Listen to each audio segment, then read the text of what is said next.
you please sign my petition? Look, just sign the stupid petition. I've got it.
petition.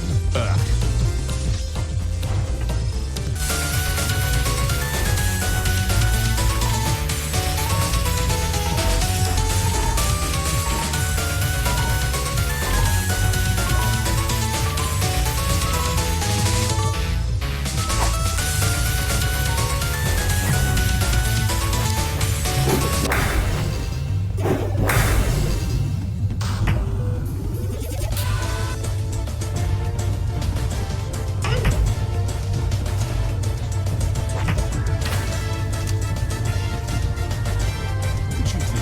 Just sign this stupid petition. I've got stuff to do.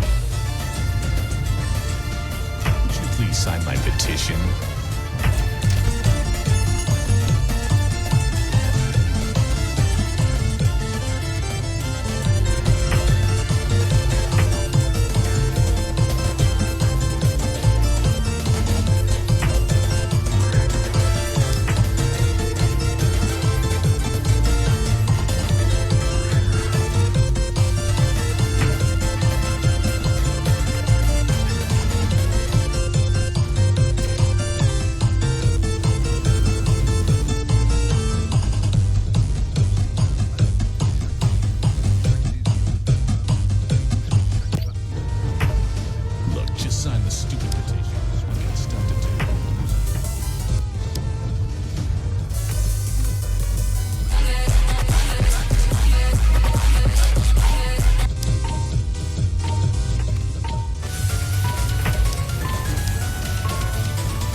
sign my petition?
Would you like to sign my petition?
Have you ever wanted to learn building, but then you open Studio and there's all these confusing buttons?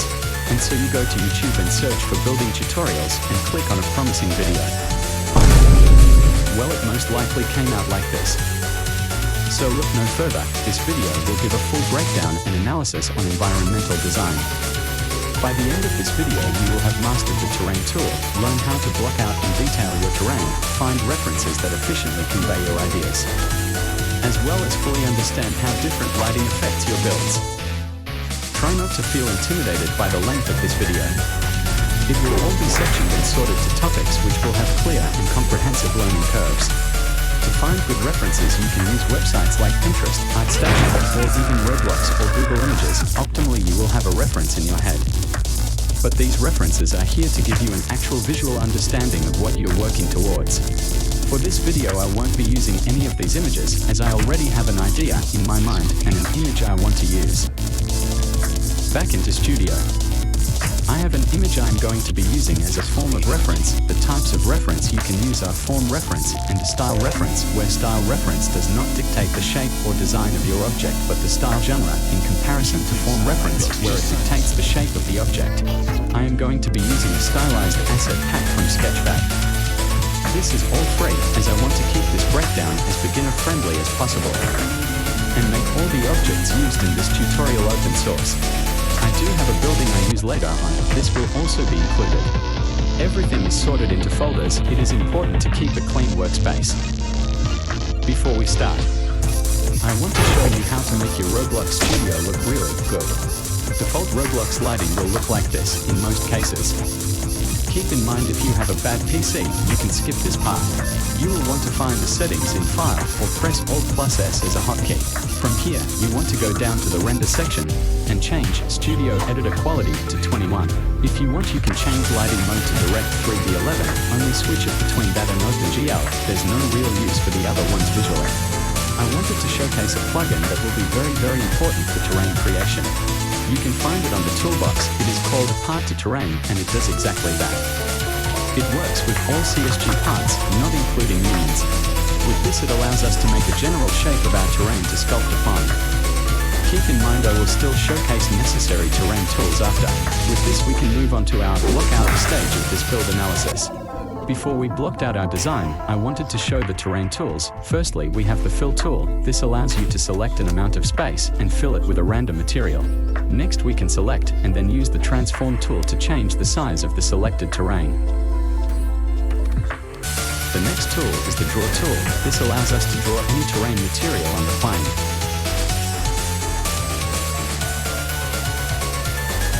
We can set the brush mode to subtract to remove terrain using the draw tool. Moving on to sculpt, this allows us to sculpt the terrain vertices. It will extrude based on the brush shape you have selected. We can also change the size, as well as subtract. The smooth tool won't do much in this case, so we need to add more terrain or else it'll just destroy it. The smooth tool eases the transition between two terrain surfaces.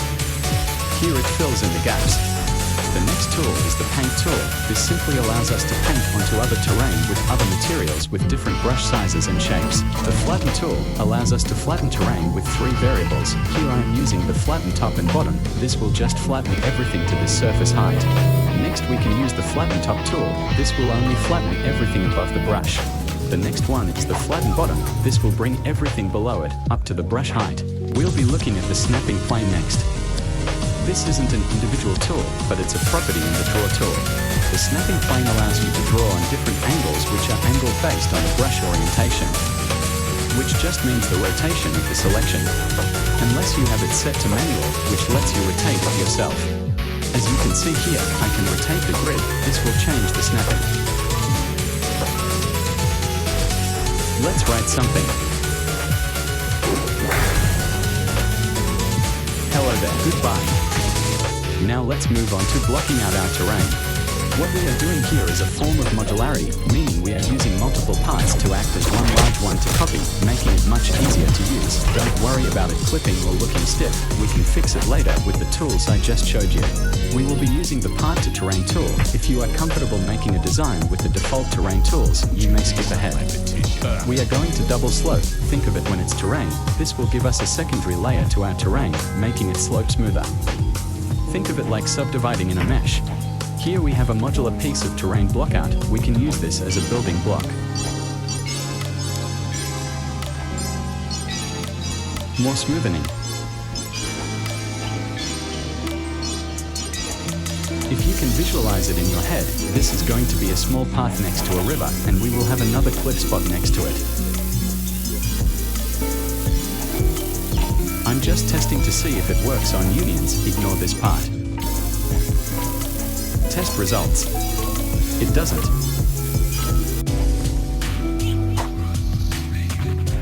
Let's make the whole thing a little wider. Here we can play around with the shape and make it however we want. It's important to remember that we are replicating an organic landscape and that there is no such thing as straight lines make things curve. We can now add another layer. Let's refer to this as our cliffside layer. This will just be a steep wedge which will serve as a barrier facade of our scene. It's important to have facades in environmental art as they make the world feel much more full than the scene you are present in. And later on we can add distant items in the background which make it feel like there is a world outside of the small area we are making. A very important note is that you don't want to be able to see the outside world. I don't follow this rule for this scene as I don't fully complete it in terms of an entrance or anything. But keep that in mind. I will speed up the processes after I explain them to shorten video time. From here we are going to do the same as before and make it seem as organic as possible. It's important to note you don't need to worry about clipping as the terrain plugin will fill the gaps. Of course, don't leave a massive hole. You don't entirely need to do this, I'm just showing my vision on the scene. Here I'm just making it look as organic as possible. Be sure to scale your stuff properly and ask yourself, will there be enough room for the player to walk freely? I'll duplicate the whole thing to save time. This isn't entirely optimal in detailed instances, however for this it should be fine. This is not entirely optimal in detailed instances, however for this it should be fine. Again I am just going to duplicate the whole thing and make the other side of the shore. Now that I've done that, let's create an entrance for the water. When making environments it's just as important to stay logical as it is to stay creative. Think to yourself, where does the water come from? During the voiceover, I found out that corner wedges don't actually work with the plugin. Please avoid them. Now we have a general shape coming together. It's important to trust the process, as this is not entirely the best looking creation just yet, but it will be. Let's make a little section over here where the water canal will get thinner and turn away, effectively closing this scene off. You probably wouldn't even notice it while watching, but I was gone for 6 hours between these cuts. This video is taking a long time to make, but that is entirely worth it as there is nothing I'd rather do than support the Roblox development community and help people make thriving games with good visuals. So please, subscribe and share my content to help me grow and make more videos. It is now time to start using the Path to Terrain tool. We will start with all the top surfaces being grass. We will make anything with a steep slope, stone. Sometimes there are spots in the terrain which are hard to click. You can go inside of the terrain to get them. For the shallow area,